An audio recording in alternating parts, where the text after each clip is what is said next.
Hey everyone, I'm going to jump right into it here. This is a quick update on what I've been working on.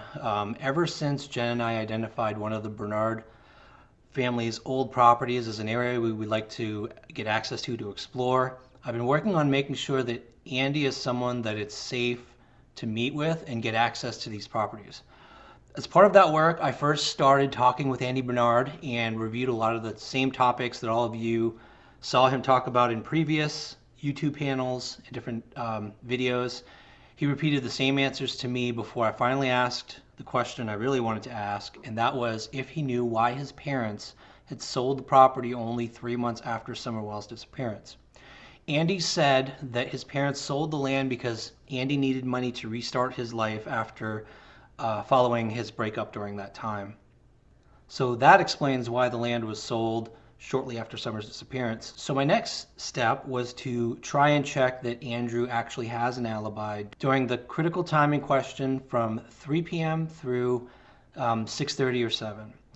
A number of YouTubers have stated in the past that Andrew has been seen on security cameras at work, but as far as I could tell, no one could confirm the exact specific times he was seen on camera. I don't think anyone out there has yet confirmed without a doubt that he was at work for the entire day. So today I went down to Hayworth Tire and Auto Service over in Kingsport, Tennessee, and spoke to Brian Hayworth, the owner. It was pretty busy there today, which appears to be pretty much standard for how the workday goes there. So I waited there until closing to talk with Brian. I spoke with Brian for about 30 to 40 minutes and asked him if he recalled whether or not Andrew was at work on that day on June 15th, 2021. He said Andy arrived late that day, which was typical for him, and that Andy was there all day and finished up until closing time around 6 p.m. He said sometimes after work, Andrew would even sit in his car for a while using his phone, so it's possible he may have actually left later than 6 p.m. He confirmed that he remembered all of this because it's exactly what he told the police when they asked him in 2021. He also said that he provided the security camera footage to them as well. I asked Brian if Andy could have slipped away at any point during the day to go to Ben Hill and then return back at work later. He said he or his son would have noticed that, and if he had driven the 26 minutes or so home and back, he would have been gone for a minimum of an hour, and that certainly would have been noticed. I believe Brian Hayworth is about as reliable a source as you could ask for on this matter, so I do believe that Andy has an alibi of being at work all day until at least after 6 p.m. on June 15th. The only way Andrew Bernard could have had any involvement in this disappearance is if he was able to pull something off after returning from work around 6:30 p.m. at the earliest. After speaking with Brian, I realized there was still a loose end. There is still a statement made by Fred Hill that he saw Andrew on Ben Hill Road that day around 3:15 p.m. I wanted to give Fred a chance to respond to this new information and possibly change the day that he could have seen Andy on that road. So I reached out to Ziggy to see if there was any way we could possibly speak to Fred again.